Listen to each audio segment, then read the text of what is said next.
Two teams with absolutely nothing to play for, the Chicago Bears and the Minnesota Vikings in the both coaches get fired bowl. The Vikings are 5.5 to 6 point home favorites over the Chicago Bears, 43.5 to 44. Your total here. The Bears put Justin Fields on the COVID list this week. This line moved 2 additional points in favor of Minnesota this week. Stephen,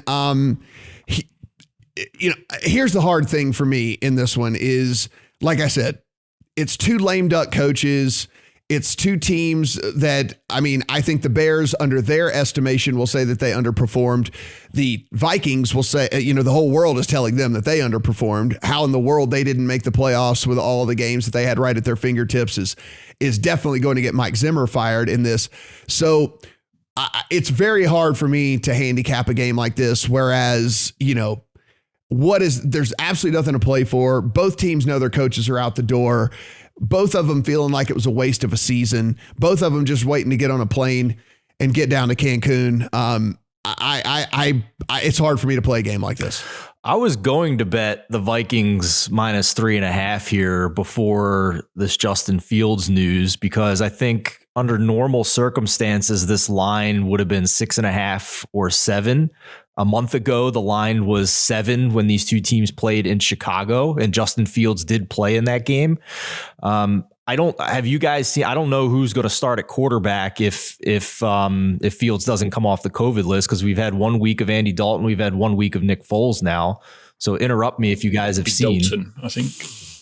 So yeah, I think it's Brad. Yeah, assume Dalton, he's the starter whenever he's healthy, or not Fields as well. So let's assume Andy Dalton then under these circumstances, and they've looked competent, I suppose. So I guess from a numbers perspective, this line is still short if you're getting full effort from the Minnesota Vikings. And Mike Zimmer has said over and over again, he won't even entertain questions of starting younger players this week. So you're going to get the starters out there.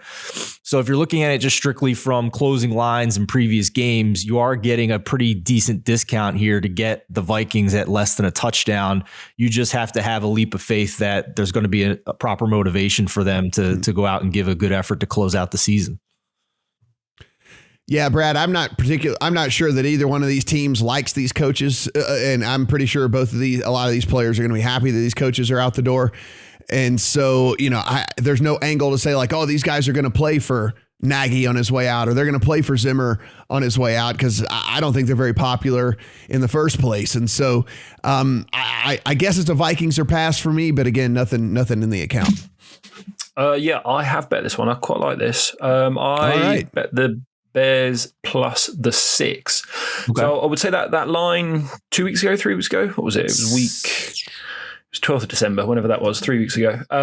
They closed 7, but it opened Vikings 3.5, and then the entire Bears secondary got COVID, as you may recall, and everyone thought Justin Jefferson was going for 300, and then they ran Dalvin Cook for 28 times for about 80 yards. But I watched that game quite closely. The Bears were the better team, in my view. They turned it over in the red zone like a bunch of idiots several times, but they had a 45% success rate compared to 37 for the Vikings. Bears had a 32% first down rate, Vikings at 19%. So Bears, they were clearly the better team there.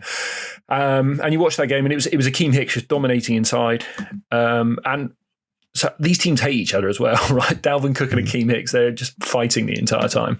So I think they're both going to play quite hard. I'm assuming pretty much equal motivation.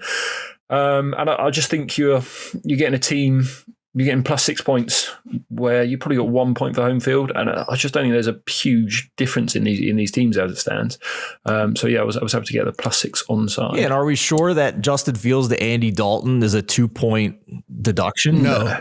That was why I brought that up, because it's certainly not at all by any stretch of the imagination. It is certainly not.